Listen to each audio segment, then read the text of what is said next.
I don't know if you can hear the thunder beans singing in the distance, but this video feels particularly auspicious, having their blessing.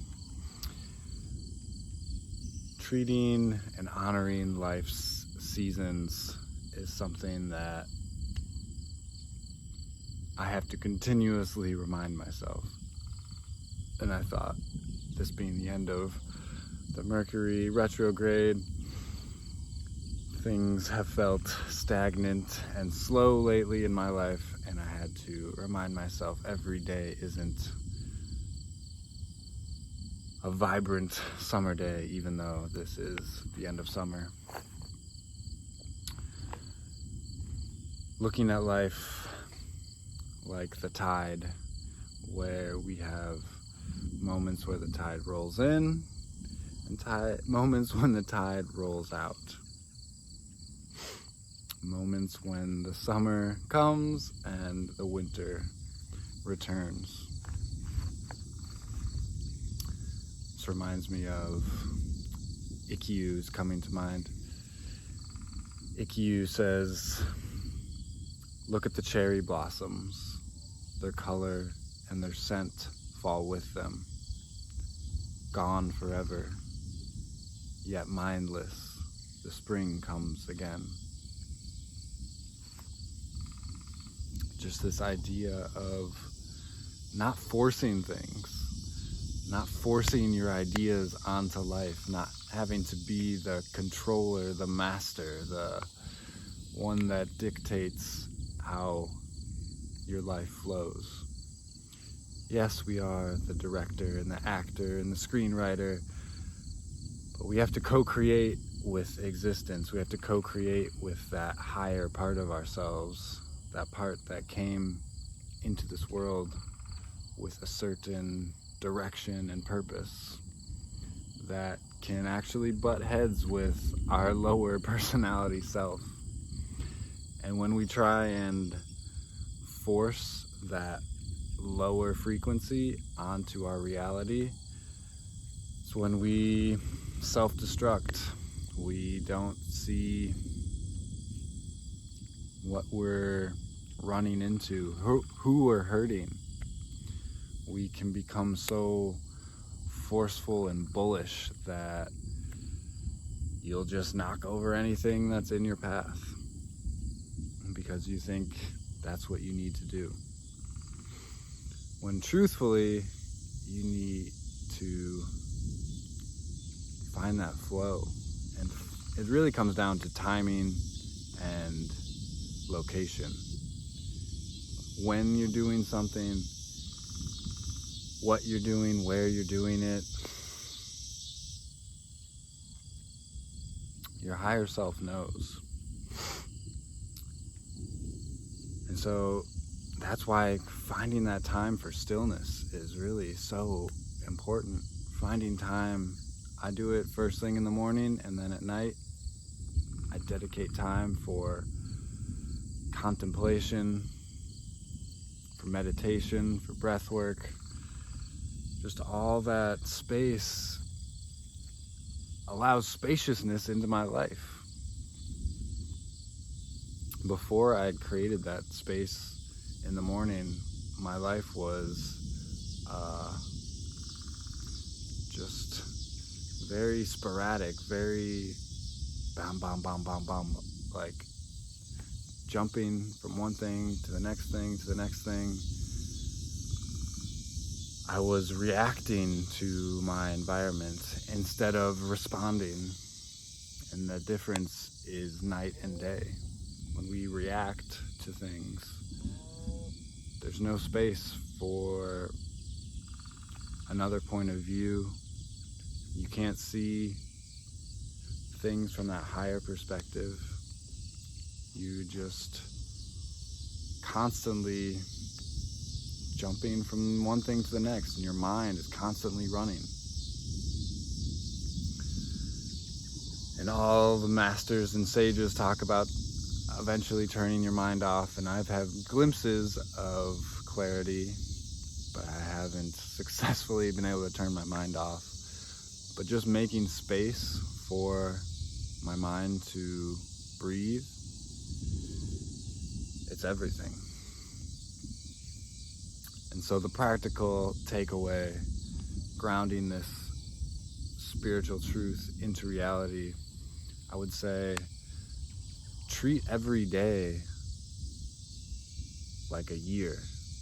Meaning, when you wake up in the morning, this is your springtime.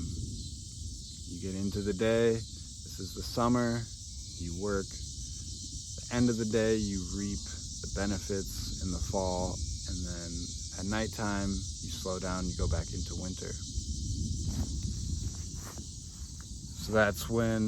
So wake up in the morning, that's your springtime. Instead of just instantly diving into work, trying to go from 0 to 100, make that space, allow yourself to breathe. We're going from, theta brainwave, that dream state, into awakening, that awake state. And it takes time. I also have to be disciplined with not looking at my cell phone first thing in the morning. This is something that's been a theme coming up again, where I can feel the difference in my meditation and breath work. When I hear my alarm, I get up and I go straight to breath work and meditation into that space. And I can tap into that limitless unconscious, or limitless superconscious cosmic force. When I wake up and I look at my phone,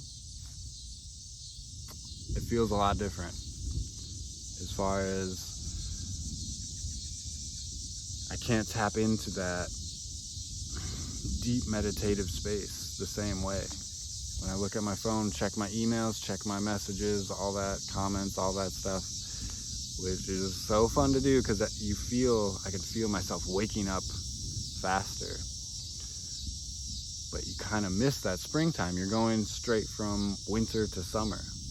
Versus when you have that springtime, allow yourself that space for contemplation, for diving into your unconscious, kind of unpacking and getting ready for the day.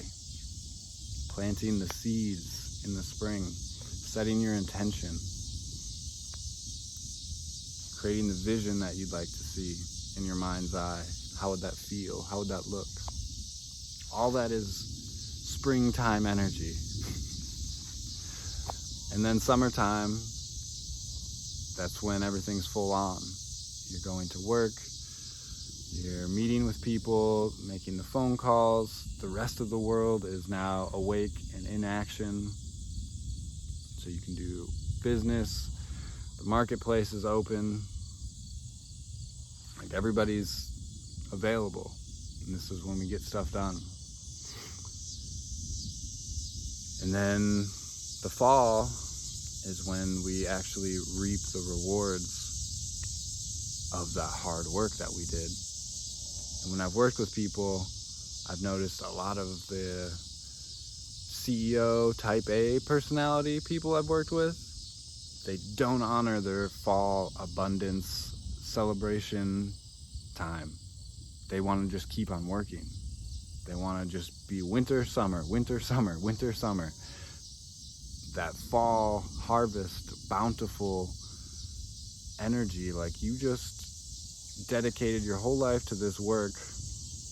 Every day you're in it, getting after it, getting deals done, having meetings, doing all the work, and you don't take time to reflect on what you did.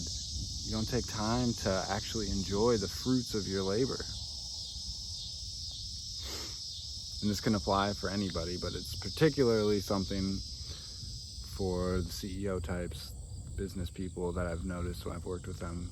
And I tell them this insight and it kind of clicks, like, oh yeah, I'm kind of ignoring why I work so hard. Like, this time I get to spend with my family at night, eating my meal, enjoying all of the things that I work for. What's the point of working so hard if that's all you do? Which can be its own rabbit hole. I know plenty of people that just work as a form of escape. They just hide behind their job and never spend time to reflect or look within. And then we get into that winter time. Literally turn the AC on, cool the room down, fall asleep at 65 degrees, make it dark, black out all your windows, turn off all the artificial light, and then drop into some meditation. Open and close the ceremony at night. That's another thing I've been doing lately. Reminding myself how important that is, and just reflect and tap into that higher self. And then we fall asleep. So there's just in a day, there's a rhythm of seasons, let alone the rhythm of our lives, where there's times when we're super busy getting after it, have all these things to do, and then there's a time where you need to rest, where the universe will tell you to sit down and reflect. And so you need to be available, you need to be aware enough to see what is the universe trying to show you right now, instead of forcing your way. And when things are moving in cooperation with the cosmic forces of the universe, things will flow and you can feel you're moving in the right direction. You don't have to force your way into things. You don't have to impose your ideas onto the world.